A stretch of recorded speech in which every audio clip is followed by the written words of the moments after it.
Welcome back to Ranjani YouTube channel. GTS second merit list already ಬಂದಿದೆ. So document verification April 27ನೇ ತಾರೀಕು last date. So ಅಷ್ಟರಲ್ಲಿ ಯಾರ್ಯಾರೆಲ್ಲ select ಆಗಿದ್ದೀರಾ ಅವರೆಲ್ಲರೂ ಕೂಡ ಡಾಕ್ಯುಮೆಂಟ್ ವೆರಿಫಿಕೇಷನ್ಗೆ ಹೋಗಬೇಕಾಗತ್ತೆ.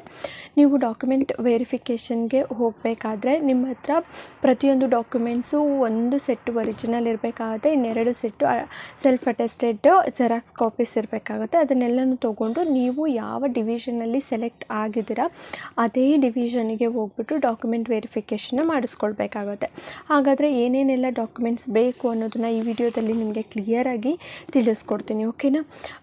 ನಿಮಗೆ ಡಾಕ್ಯುಮೆಂಟ್ ವೆರಿಫಿಕೇಷನ್ಗೆ ಮೊದಲನೇದಾಗಿ ಆಧಾರ್ ಕಾರ್ಡ್ ಬೇಕಾಗುತ್ತೆ, ಯಾಕೆಂದರೆ ಐಡೆಂಟಿಟಿ ಪ್ರೂಫ್ಗೋಸ್ಕರ ಆಧಾರ್ ಕಾರ್ಡು ಬೇಕೇ ಬೇಕು. ನೆಕ್ಸ್ಟ್ ಬಂದುಬಿಟ್ಟು SSLC ಮಾರ್ಕ್ಸ್ ಕಾರ್ಡು. SSLC ಮೇಲೆ ಈ ಒಂದು ಜಾಬ್ ಸೆಲೆಕ್ಷನ್ ಆಗಿರೋದ್ರಿಂದ ನಿಮ್ಮ SSLC ಮಾರ್ಕ್ಸ್ ಕಾರ್ಡು ಕಂಪಲ್ಸರಿಯಾಗಿ ಬೇಕು. ಅದಕ್ಕಿಂತ ಹೆಚ್ಚಿಗೆ ನೀವು ಓದಿದ್ರು ಕೂಡ ಆ ಮಾರ್ಕ್ಸ್ ಕಾರ್ಡ್ ಏನು ಬೇಕಾಗಿಲ್ಲ. ಸೊ SSLC ಮಾರ್ಕ್ಸ್ ಕಾರ್ಡು ನಿಮ್ಮ ಹತ್ರ ಇರಬೇಕಾಗುತ್ತೆ. ನೆಕ್ಸ್ಟ್ ಬಂದುಬಿಟ್ಟು ಕ್ಯಾಸ್ಟ್ ಸರ್ಟಿಫಿಕೇಟು ಕಂಪಲ್ಸರಿಯಾಗಿ ಬೇಕಾಗುತ್ತೆ.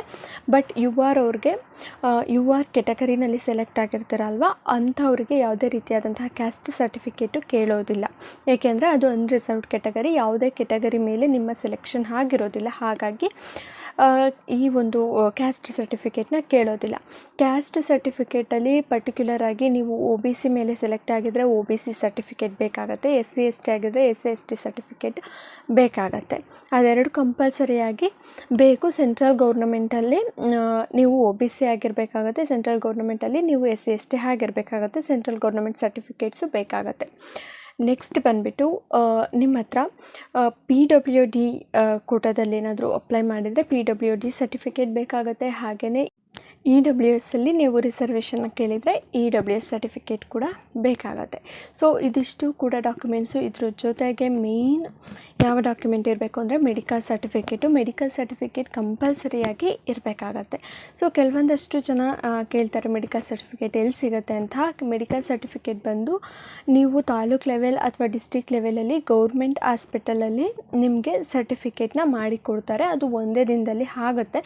ನಿಮ್ಮ ಹತ್ರ ಇರಲಿಲ್ಲ ಅಂತ ಅಂದರೆ ಹೋಗ್ಬಿಟ್ಟು ಕಣ್ಣು ಎಲ್ಲನೂ ಕೂಡ ಚೆಕ್ ಮಾಡ್ತಾರೆ. ಚೆಕ್ ಮಾಡಿಬಿಟ್ಟು ನಿಮಗೆ ಮೆಡಿಕಲ್ ಸರ್ಟಿಫಿಕೇಟ್ನ ಕೊಡ್ತಾರೆ, ಓಕೆನಾ. ಸೊ ಮೆಡಿಕಲ್ ಸರ್ಟಿಫಿಕೇಟು ಕಂಪಲ್ಸರಿಯಾಗಿ ಇರಲೇಬೇಕು. ಇನ್ನೊಂದು ಕಂಪ್ಯೂಟರ್ ಸರ್ಟಿಫಿಕೇಟು. ಇದರಲ್ಲಿ ತುಂಬ ಜನ ಕನ್ಫ್ಯೂಷನ್ ಮಾಡ್ಕೊತೀರ. ಕಂಪ್ಯೂಟರ್ ಸರ್ಟಿಫಿಕೇಟ್ ಖಂಡಿತವಾಗ್ಲೂ ಕಂಪಲ್ಸರಿ ಇಲ್ಲ, ಕಂಪ್ಯೂಟರ್ ಸರ್ಟಿಫಿಕೇಟ್ನ ಕೇಳೋದೇ ಇಲ್ಲ. ಸೊ ನಿಮಗೆ ಕಂಪ್ಯೂಟರ್ ನಾಲೆಡ್ಜ್ ಇರಬೇಕಾಗುತ್ತೆ ಅಷ್ಟೇ. ಯಾಕೆ ಅಂತಂದರೆ ನೀವು ಒಂದು ಡಿವೈಸಲ್ಲಿ ವರ್ಕ್ ಮಾಡಬೇಕಾಗತ್ತೆ, ಹಾಗಾಗಿ ಕಂಪ್ಯೂಟರ್ ನಾಲೆಡ್ಜ್ ಬೇಕಾಗುತ್ತೆ. ಸರ್ಟಿಫಿಕೇಟ್ ಕೇಳೋದಿಲ್ಲ ಡಾಕ್ಯುಮೆಂಟ್ ವೆರಿಫಿಕೇಷನಲ್ಲಿ. ಸೊ ಯಾರ್ಯಾರ ಹತ್ರ ಸರ್ಟಿಫಿಕೇಟ್ ಇಲ್ಲ ಭಯ ಪಡೋವಂಥ ಅವಶ್ಯಕತೆ ಇಲ್ಲ. ಸೊ ನೀವು ಆರಾಮಾಗಿ ಅಟೆಂಡ್ ಆಗ್ಬೋದು, ಸೆಲೆಕ್ಟ್ ಕೂಡ ಆಗ್ತೀರ, ಓಕೆನಾ. ಸೊ ಕಂಪ್ಯೂಟರ್ ಸರ್ಟಿಫಿಕೇಟ್ ಬಗ್ಗೆ ನಿಮಗೆ ಕ್ಲಾರಿಟಿ ಸಿಕ್ತು ಅಂತ ಅಂದ್ಕೊತೀನಿ. ಇದಿಷ್ಟು ಕೂಡ ಡಾಕ್ಯುಮೆಂಟ್ಸು ನಿಮ್ಮ ಹತ್ರ ಇರಬೇಕಾಗತ್ತೆ. ಇದಿಷ್ಟು ನಾನು ಹೇಳ್ದಾಗೆ ಒರಿಜಿನಲ್ಲೇ ತೊಗೊಂಡೋಗಿ, ಯಾವುದೇ ಕಾರಣಕ್ಕೂ ಜೆರಾಕ್ಸ್ನ ತೊಗೊಂಡು ಹೋಗ್ಬೇಡಿ. ಜೆರಾಕ್ಸ್ ಕೂಡ ಬೇಕು, 2 ಸೆಟ್ ಬೇಕು. ಸೆಲ್ಫ್ ಅಟೆಸ್ಟೆಡು ಇಷ್ಟನ್ನು ತೊಗೊಂಡೋಗಿ ಡಾಕ್ಯುಮೆಂಟ್ ವೆರಿಫಿಕೇಷನ್ನ ಕ್ಲಿಯರ್ ಮಾಡಿಕೊಂಡು ಬನ್ನಿ. ಸೊ ನಿಮ್ಮದು ನೇಮು ಒಂದು ಮೆರಿಟ್ ಲಿಸ್ಟಲ್ಲಿ ಬಂದ ತಕ್ಷಣ ನೀವು ಸೆಲೆಕ್ಟ್ ಆಗೋದಿಲ್ಲ. ಡಾಕ್ಯುಮೆಂಟ್ ವೆರಿಫಿಕೇಷನಲ್ಲಿ ಪಾಸ್ ಆದಾಗ ನಿಮ್ಮ ಒಂದು ಸೆಲೆಕ್ಷನ್ನು ಕನ್ಫರ್ಮ್ ಆಗುವಂಥದ್ದು. ಹಾಗಾಗಿ ಪ್ರತಿಯೊಂದು ಡಾಕ್ಯುಮೆಂಟ್ಸ್ನೂ ಕೂಡ ಬೇಗ ರೆಡಿ ಮಾಡಿಕೊಂಡು ಆದಷ್ಟು ಬೇಗ ಡಾಕ್ಯುಮೆಂಟ್ ವೆರಿಫಿಕೇಷನ್ಗೆ ಹೋಗಿ ಲಾಸ್ಟ್ ಟೈಮ್ವರೆಗೂ ಕೂಡ ಕಾಯಬೇಡಿ, ಓಕೆನಾ. ಅಕಸ್ಮಾತ್ ನಿಮ್ಮ ಹತ್ರ ಒಂದು ಸರ್ಟಿಫಿಕೇಟ್ ಇಲ್ಲ ಅಂತಂದರೂ ಕೂಡ ನಿಮಗೆ ಮಾಡಿಸೋದಕ್ಕೆ ಟೈಮ್ ಸಿಗುತ್ತೆ ಬೇಗ ಹೋದಾಗ. ಸೊ 27 ಒಳಗಡೆ ನೀವು ರಿಕ್ವೆಸ್ಟ್ ಮಾಡಿಕೊಂಡ್ರೆ ಅವರು ಒಂದು ಸರ್ಟಿಫಿಕೇಟ್ ಇಲ್ಲ ಅಂತಂದ್ರೂ ಕೂಡ ನಿಮಗೆ ಚಾನ್ಸ್ ಕೊಡುವಂತಹ ಚಾನ್ಸ್ ಇರುತ್ತೆ. ಹಾಗಾಗಿ ನೀವು ಆದಷ್ಟು ಬೇಗ ಡಾಕ್ಯುಮೆಂಟ್ ವೆರಿಫಿಕೇಷನ್ಗೆ ಹೋಗಿ, ಓಕೆನಾ. ನಿಮಗೆ ಪೂರ್ತಿಯಾಗಿ ಇನ್ಫಾರ್ಮೇಷನ್ ಸಿಕ್ಕಿದೆ ಅಂತ ಅಂದ್ಕೊಂಡಿದ್ದೀನಿ. ವಿಡಿಯೋ ಇಷ್ಟ ಆಗಿದ್ರೆ ಲೈಕ್ ಮಾಡಿ. ಇದೇ ಥರ ಇನ್ಫಾರ್ಮೇಟಿವ್ ವೀಡಿಯೋಸ್ಗೆ ನಮ್ಮ ಚಾನಲ್ನ ಸಬ್ಸ್ಕ್ರೈಬ್ ಮಾಡ್ಕೊಳ್ಳಿ. So thank you.